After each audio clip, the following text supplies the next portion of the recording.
Bismillahirrahmanirrahim. Assalamualaikum warahmatullahi wabarakatuh.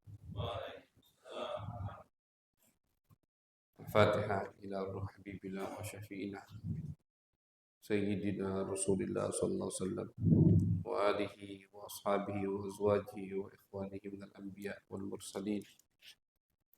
Thumma ila ruh masyayikhina wa li abaina wa ummahatina wa liman lahu haqqun alaina خصوصا جامع هذه الأحاديث وشارحها بأن الله يغفر لهم ويرحمهم ويعلي درجاتهم في الجنة وينفعنا بأسرارهم وأنوارهم وعلومهم وبركاتهم في الدين والدنيا والآخرة. سر الفاتحة. أعوذ بالله من الشيطان الرجيم. بسم الله الرحمن الرحيم. الحمد لله رب العالمين الرحمن الرحيم مالك يوم الدين إياك نعبد وإياك نستعين اهدنا الصراط المستقيم صراط الذين أنعمت عليهم غير المغضوب عليهم ولا الضالين آمين. بسم الله الرحمن الرحيم. وبسند المتصل إلى الإمام البخاري والإمام ابن أبي جمرة رحمهم الله تعالى ونفعنا بهما وبعلومهما وبعلوم مشايخنا وعلوم سائر الصالحين في الدارين آمين. إلى أن قال عن أنس بن مالك رضي الله عنه قال كنا نصلي مع النبي صلى الله عليه وسلم فيضع أحدنا طرف الثوب من شدة الحر في مكان السجود. Alhamdulillah, puji syukur kehadirat Allah Subhanahu wa taala.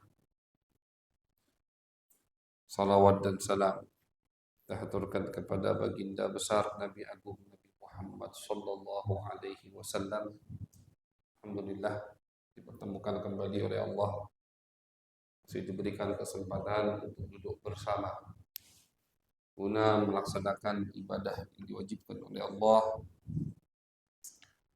Dilanjutkan dengan kajian seperti biasa, yaitu pembacaan hadis-hadis yang diriwayatkan, yang dikumpulkan oleh Al-Imam Al-Bukhari di dalam kitab Sahih beliau. Malam hari ini kita berada di hadis ke-25, yang mana hadis ini diriwayatkan dari Anas bin Malik radhiyallahu anhu. Anas bin Malik adalah khadimun Nabi sallallahu alaihi wasallam. Anas ini pembantu Nabi Muhammad sallallahu alaihi wasallam.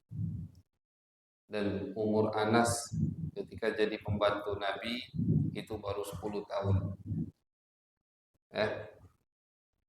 Ketika Nabi hijrah ke Madinah, itu sahabat-sahabat penduduk Madinah banyak yang memberi Nabi hadiah. Yang namanya orang baru pindahan, ada yang beri Nabi peralatan rumah, tempat tidur, macam-macam. Ada satu perempuan yang tidak memiliki apa-apa, yang bernama Ummu Sulaim. Tapi Ummu Sulaim ini, walaupun beliau tidak memiliki apa-apa, beliau memiliki akal yang cerdas. Beliau memiliki akal yang cerdas dan himmah, semangat yang luar biasa untuk menyenangkan hati baginda Nabi Muhammad SAW. Ketika yang lain ngasih Nabi harta, ngasih Nabi benda, beliau tidak memiliki apa-apa. Beliau cuma punya anak yang bernama Anas bin Malik. Ini kesempatan emas yang tidak beliau lewatkan. Beliau bawa Anas bin Malik menemui Nabi Muhammad SAW, dan beliau katakan kepada Nabi, ya Rasulullah, kalau yang lain bisa memberikan harta benda, aku tidak memiliki apa-apa, cuma aku punya ini anak. Aku hadiahkan aku hibahkan, aku kasihkan anak ini untukmu ya Rasulullah, untuk membantumu, untuk jadi pembantu, biar kau bisa suruh untuk beli ini, beli itu kemana-mana. Ini jadi pembantu Nabi Muhammad SAW. Jadi tetap dia memberi Nabi hadiah, tapi sebetulnya hakikatnya ini keuntungan bukan untuk Nabi, tapi untuk Ummu Sulaim, ibu Anas bin Malik. Jadi kayak dia memberi Nabi hadiah, tapi yang untung dia sendiri, yang untung anaknya sendiri. Nah, ini menunjukkan bahwasannya kita ini selalu ada pasti jalan dari Allah untuk beramal baik. Pasti. Jangan mengatakan, oh aku lagi buntu misalkan. Bulan ini lagi buntu, tidak bisa beramal baik. Tidak, pasti ada jalan amal baik. Tidak bisa lewat pintu ini, lewat jalan sini. Pintu ini ketutup, pintu ini. Ya, para ulama sufiyah mengatakan as-sufiyu ibnu waqti. As-sufi ibnu waqti. Kita sering dengar kalimat sufi, sufi. Apa itu sufi? Sufi itu kata ulama sufiyah adalah ibnu waqti, yang bisa menggunakan waktu yang Allah berikan untuknya. Yang bisa apa namanya tidak putus asa ketika satu pintu, satu bab ditutup oleh Allah Subhanahu wa taala. Itulah sufi. Misalkan hari ini bab yang dibuka oleh Allah bab bersyukur, kita bersyukur. Besok bab bersyukur ditutup oleh Allah. Dengan artian mungkin orang itu besok tidak dapat rezeki. Berarti bab bersabar. Begitu terus. Itu namanya sufi. Jadi bukan hanya mau bersyukur aja, lemak itu. Bukan itu sufi. Jadi apapun yang Allah berikan, yang Allah kirim untuk dirinya, dia akan menggunakannya dengan semaksimal mungkin. Itu adalah sufi. Jadi Ummu Sulaim sufi ya, luar biasa beliau. Beliau tidak punya harta, tidak punya benda. Bahkan waktu itu status beliau masih janda. Beliau itu abahnya Anas itu meninggal. Atau ditinggalkan oleh abahnya Anas, karena abahnya Anas yang bernama Malik tidak masuk Islam.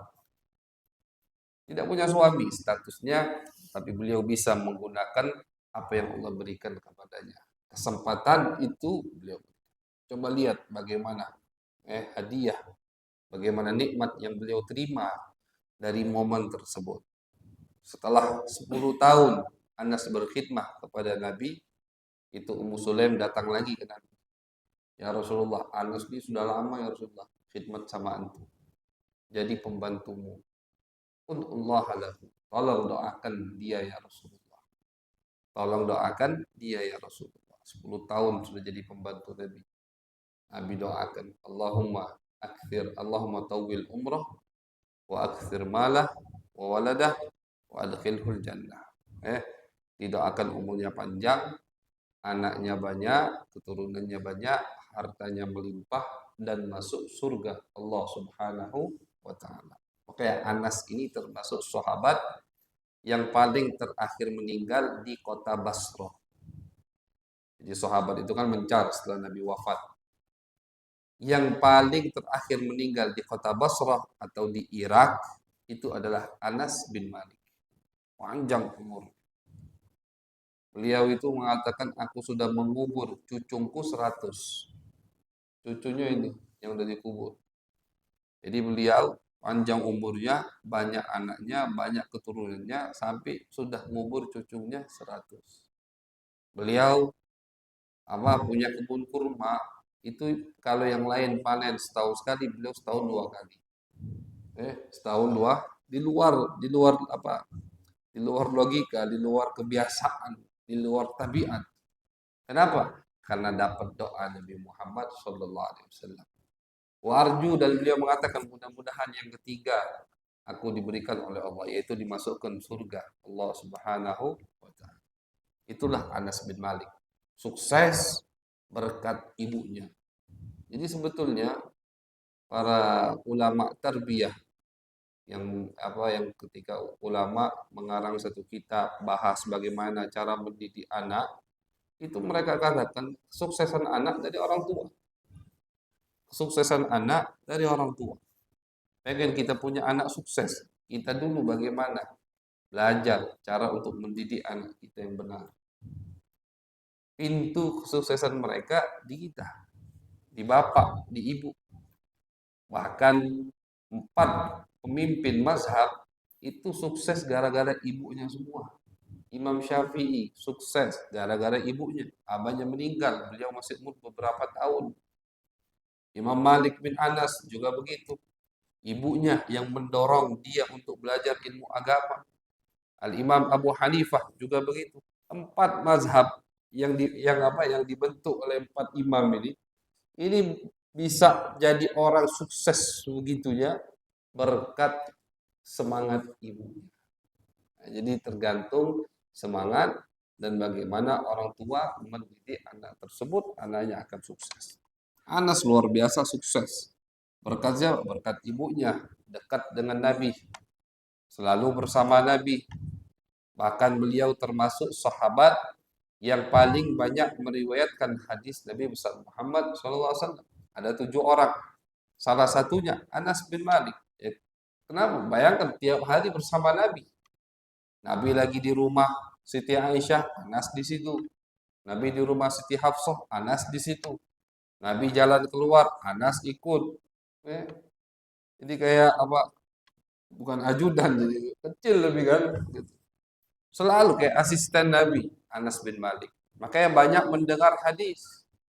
Sehingga beliau termasuk sahabat yang terbanyak meriwayatkan hadis Nabi besar Muhammad SAW. Jadi bukan hanya dapat keuntungan dunia, keuntungan akhirat juga banyak beliau dapatkan. Ya, bayangkan selalu bersama Nabi Muhammad SAW.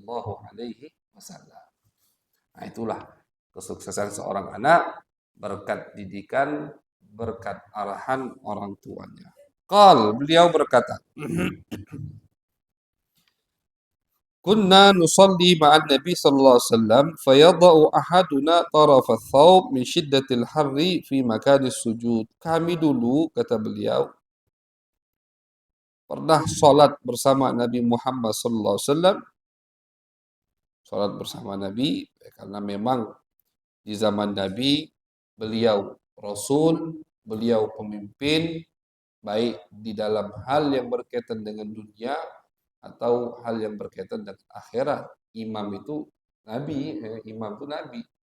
Tidak pernah ada imam selain Nabi, kecuali beberapa saat, beberapa waktu, yang di waktu itu beliau sedang sakit, beliau perintahkan khalifah pertamanya Abu Bakar As-Siddiq untuk menjadi imam. Setelah itu tidak ada imam kecuali Nabi Muhammad SAW. Dan sahabat luar biasa antusias untuk sholat berjamaah dengan Nabi Muhammad SAW. Karena jamaah itu makin mulia kalau yang hadir makin banyak orang soleh. Jamaah. Bahkan di dalam ilmu fikih dikatakan kita disunnahkan mengulang sholat kita kalau ada jamaah kedua, yang mana jamaah kedua tadi ada wali Allah misalkan. Kita udah sholat nih, misalkan sekarang. Masuk orang alim, orang soleh, wali misalkan kita tahu. Dia sholat, kita sunnah untuk ulang sholat di belakang dia. Disunnahkan. Kenapa? Karena semakin afdol yang sholat, baik dia imam atau dia makmum, maka semakin tinggi kemungkinan sholat kita diterima oleh Allah Subhanahu wa Ta'ala. Setan tuh pasti tidak hadir, setan pasti tidak hadir. Jadi sholat bersama Nabi itu adalah aktivitas sahabat yang tidak pernah mereka tinggalkan. 5 waktu sholat selalu bersama Nabi Muhammad SAW. Bahkan kadang di waktu Isya, Nabi itu suka mengundurkan sholatnya. Jadi misalkan umpama kita ada acara, kita ada majlis taklim, sholat Isyanya agak mundur, itu tidak masalah. Jangan kita pahami sholat di awal waktu itu azan langsung qomat sholat. Bukan. Coba silakan lihat. Jadi pengertian sholat di awal waktu bukan azan, qomat, sholat. Bukan. Umpama sholat di awal waktu itu kata ulama begini, yang penting dari azan sampai ke sholat kita tidak disebutkan oleh hal yang berkaitan dengan dunia, itu tetap sholat di awal waktu. Umpama kita majlis, umpama sampai jam 8, baru kita sholat isya. Tapi kita mundur sholat isya itu sampai jam 8, karena apa? Karena kita majlis taklim. Majlis taklim isinya apa? Mengkaji hadis Nabi. Kita tidak lalai, kita tidak bahas politik, tidak bahas soal perdagangan, tidak bahas pasar. Yang kita bahas Nabi Muhammad SAW. Berarti sholat di jam 8 itu di awal waktu. Nah itu pengertian sholat di awal waktu. Apalagi ada beberapa waktu sholat yang memang dianjurkan. Ini bukan untuk diamalkan di masjid umum ya. Memang dianjurkan atau kebanyakan keseringan Nabi melakukannya di waktu yang agak-agak mundur. Salah satunya sholat isya. Sholat isya itu Nabi sering sholat tuh jam, kata ulama perkiraan. Kalau kita sekarang sulusul lail lewat di jam 10. Jam 10. Sahabat nunggu. Ya, tapi ini bukan untuk dipraktekkan setiap malam di masjid. Akhirnya kosong masjid yang sholat jam 10. Ini agar apa? Agar kita menambah dan membuka wawasan kita. Bahwasannya sholat di awal waktu bukan harus, kecuali misalkan sholat yang waktunya memang pendek. Maghrib. Nah, itu kan pendek waktunya. Sangat singkat sekali. Makanya jangan diundur-undur sholat maghrib. Kenapa jangan diundur? Karena maghrib itu bahkan ulama mengatakan, ada yang mengatakan waktu maghrib itu cuman azan. Habis azan kita siap-siap untuk sholat, bersuci, pakaian rapi, kemudian sholat 2 rakaat. Habis itu sholat maghrib 3 rakaat, zikir, sholat ba'diyah maghrib 2 rakaat, itu selesai waktu maghrib. Sebagian ulama mengatakan bukan sampai hilangnya apa? Warna merah di langit, tidak. Jadi singkat, misalkan dari azan sampai kita selesai sholat ba'diyah, berapa menit? Misalkan 20 menit, udah itulah waktu maghrib, 20 menit. Nah, waktu sholat maghrib tidak pernah diundur sama Nabi. Waktu subuh juga begitu. Nah, yang isya yang suka, dan zuhur. Zuhur itu kalau lagi musim panas, Nabi mundur waktu sholatnya. Karena kasihan sama sahabat yang datang jauh dari masjid. Jadi kalau lagi musim panas di Madinah, kita tahu bagaimana panasnya. Itu hukum tidak berlaku di Indonesia, tidak. Karena panasnya Indonesia tidak bisa dibandingkan dengan panasnya Jazirah Arab. Sholat zuhur kadang Nabi jam 1, kadang setengah 2, kadang jam 2 Nabi sholat zuhur. Di musim panas Nabi. Musim panas, panas lagi, panasnya luar biasa, itu Nabi undur. Dan itu tetap sholat di awal waktu. Biar kita paham apa itu maksud sholat di awal waktu. Tapi kalau kita tidak ada kesibukan akhirat, kosong di rumah, jangan nonton. Kalau nonton berarti tinggal sholat awal waktu. Tanggung. Sinetron ini setengah jam lagi habis. Sholatnya kagak. Nah, berarti udah hilang keutamaan sholat di awal waktu. Kalau beliau berkata, Anas, kunna nusalli ma'an Nabi SAW. Kami pernah sholat bersama Nabi. Kebetulan sholatnya itu di tempat yang terbuka. Fayadha'u ahaduna tarafa thawb min syiddatil harri fi makani sujud. Akhirnya, karena kami sholat bersama Nabi, dan kami itu sholat di tempat yang terbuka, ya, tempat ibadah sahabat dulu ya, bukan seperti kita, Masya Allah, dingin, adab luar biasa. Tempat sholat Masjid Nabawi itu lihat Masjid Nabi. Masjid Nabi itu atapnya dari apa? Dari itu korma itu, atapnya itu. Tiangnya itu pohon korma, tikernya itu kasar. Itu masjid zaman dulu, Masjid Nabi Muhammad SAW. Nah, ini suatu hari mereka sholat yang di tempat yang tidak ada atapnya. Sehingga kami kepanasan, kata Anas bin Malik. Akhirnya kami meletakkan ujung baju kami di tempat sujud. Jadi tempat sujud diletakkanlah ujung baju. Misalkan gamisnya ujung baju gamisnya lebar modelnya, bukan ketat seperti ini. Ditaruh di tempat sujud sehingga mereka sujud di situ. Kenapa? Nggak sanggup, panas. Jadi saking nggak sanggup jidat ini untuk menyentuh tanah, mereka letakkan ujung baju mereka untuk apa? Untuk biar bisa sujud. Untuk biar bisa sujud. Inilah mujahadah mereka untuk melakukan ibadah sholat. Jadi kalau kita lihat, memang ibadah kita ini kalau dibanding ke zaman sahabat, main-main ibadah kita. Ibadah kita main-main. Paling tidak ini jadi introspeksi, muhasabah untuk diri kita. Biar serius lagi ibadah. Sahabat itu, kalau perhatikan di bab sholat, waduh, luar biasa. Mereka habis jihad, sholat. Diriwayatkan habis peperangan Uhud, Nabi itu luka luar biasa. Ini Nabi bolong, pipi Nabi kemasukan besi, gigi Nabi patah. Kenapa patah? Kena tadi besi yang menghantam muka beliau. Beliau pakai topi besi, jadi masuk ke dalam. Luka. Ada sahabat di tubuhnya 40 tusukan dari pedang, panah, tombak. Peperangan Uhud. Setelah itu, waktu zuhur masuk, sholat. Diriwayatkan sholatnya duduk. Saking tidak sanggupnya Nabi berdiri, sholatnya duduk. Habis banyak keluar darah. Tapi tetap mereka sholat. Tetap mereka ibadah. Nabi di akhir hayat itu keluar dari masjid di Bopong sama 2 orang sahabat. Tetap Nabi sholat. Pulang dari Uhud Nabi peperangan waktu asar sampai ke Madinah. Enggak keluar? Keluar Nabi sholat. Habis sholat asar masuk ke rumah, maghrib keluar dari rumah Nabi sholat di Bopong masih. Karena beliau habis pendarahan yang luar biasa. Sahabat juga hadir semua sholat. Nah, jadi ibadah sholat, ya, kalau ada yang mengatakan tidak wajib sholat, yang penting kita itu jelas sesat, tidak usah dipedulikan. Kita lirik aja jangan, apalagi kita dengar. Gitu. Kalau ada yang mengatakan tidak perlu sholat, yang penting kita bisa merasakan selalu bersama Allah, kan ada gitu.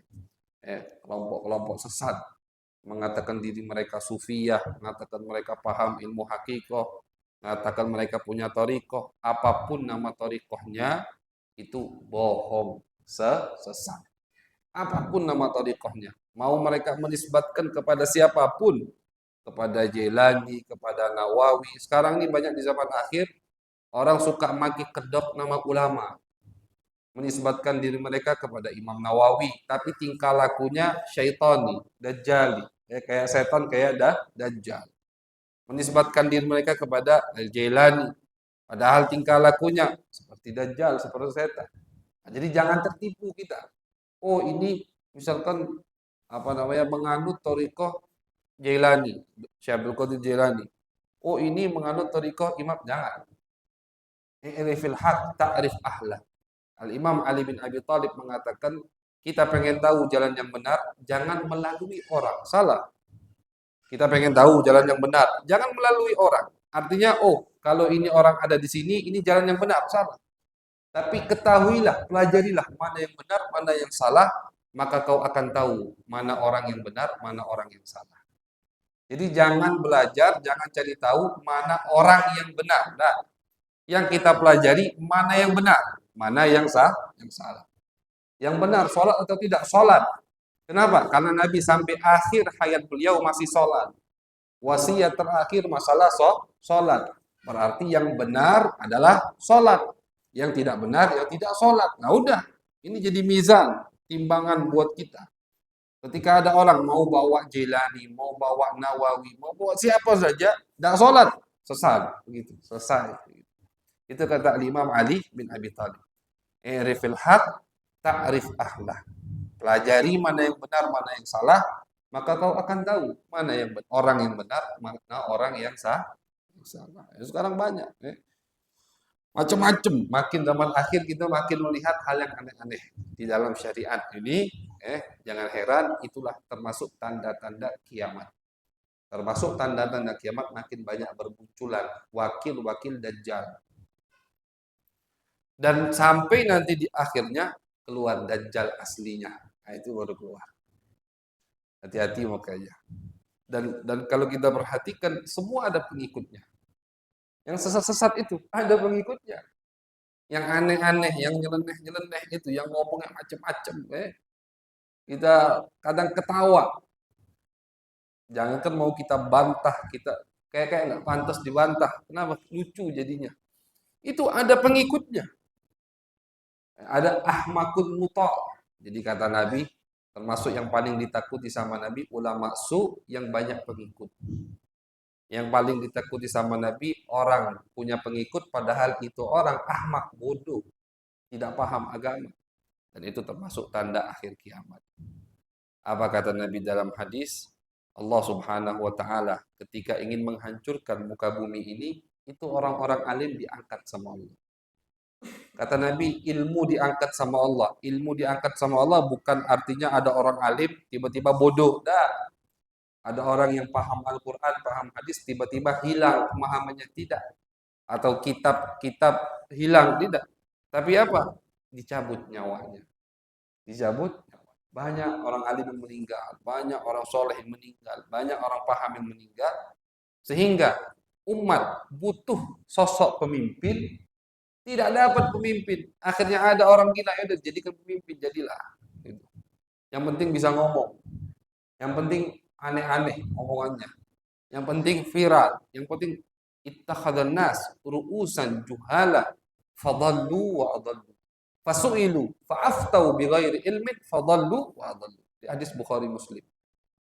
Kata Nabi, akhirnya masyarakat umat manusia menjadikan pemimpin yang bodoh, tidak paham agama, jadi pemimpin. Udah jadi kiai, jadi ustadz, jadi alim di mata orang, ditanya. Malu, jawab, tidak bisa jawab. Kan kalau yang udah jadi ustadz, tidak bisa jawab, malu. Maka yang ulama nekankan kita, bahwasanya ketika ditanya, tidak bisa menjawab, katakan, aku tidak tahu. Karena yang tahu semuanya itu Allah Subhanahu wa Ta'ala.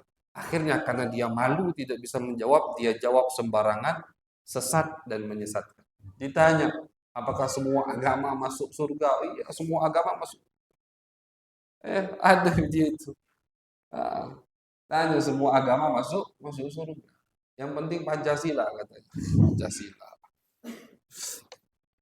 Itu kita melihat bukti yang nyata di depan mata kita yang disabdakan oleh Nabi Muhammad SAW.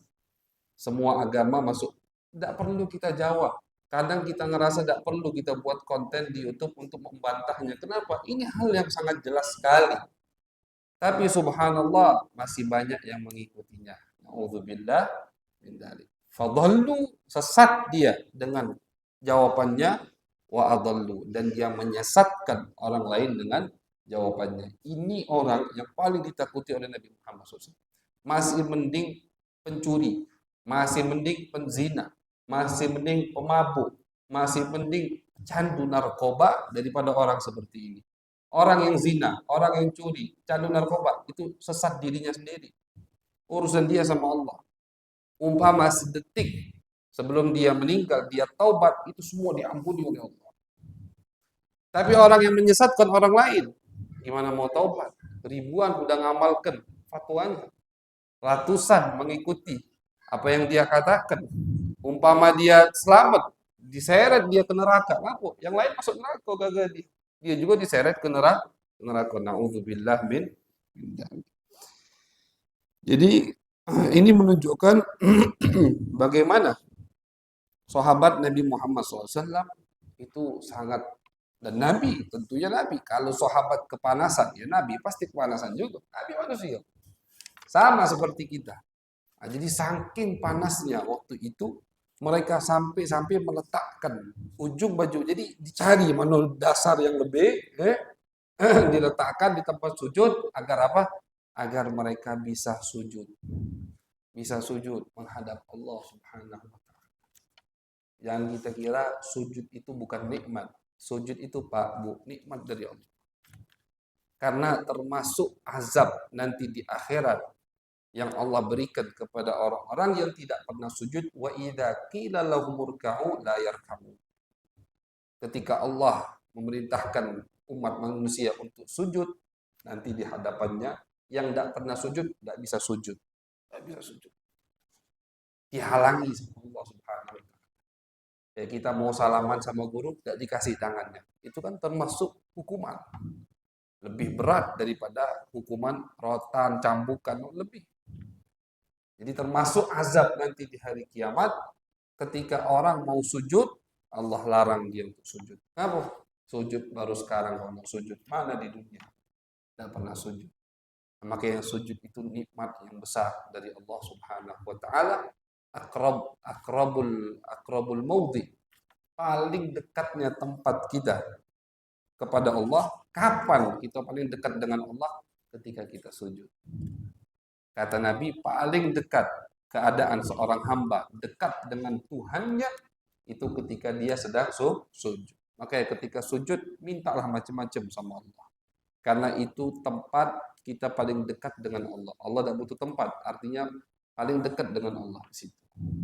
Ketika ada satu sahabat, ya, minta kepada Nabi, ya Rasulullah, aku minta bersamamu nanti di surga. Fa'inni ala kathrati sujud. Kata Nabi, kalau begitu bantu aku biar kau bisa bersamaku di surga dengan banyak-banyak sujud. Dengan banyak-banyak sujud.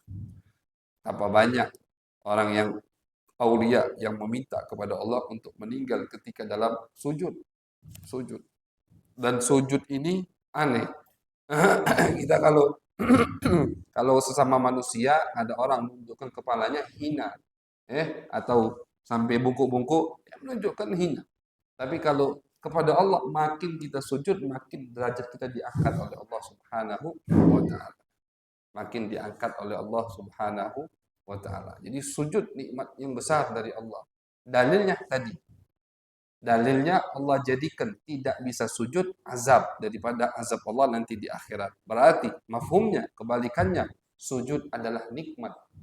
Nikmat dari Allah Subhanahu wa taala. Jadi Nabi dan sahabat untuk sujud, kalau kita Masya Allah, ini lembut sejadah kita. Apalagi bagian imam, Masya Allah, lembut sejadah. Tidak apa kita sujud. Nabi sama sahabat agar bisa sujud, mereka sampai nyari kain dari baju yang lebih untuk apa? Bisa menempelkan jidatnya menghadap Allah Subhanahu wa taala. Jadi makanya kenapa ibadah salat ibadah yang paling afdal, ibadah yang paling nanti ditanya pertama kali di hadapan Allah, karena ketika kita dalam ibadah salat ada satu pose, ada satu keadaan yang di situ kita paling dekat dengan Allah Subhanahu wa taala, yaitu sujud. Mudah-mudahan kita diberikan kenikmatan suka kita sujud, suka kita menghadap Allah, bisa kita bermunajah kepada Allah di dalam ibadah sujud sampai akhir hayat. Amin ya rabbal alamin. Sallallahu alaihi Muhammadin wa ala alihi wa sahbihi wa baraka wa sallama walhamdulillahi rabbil alamin. Assalamualaikum warahmatullahi wabarakatuh.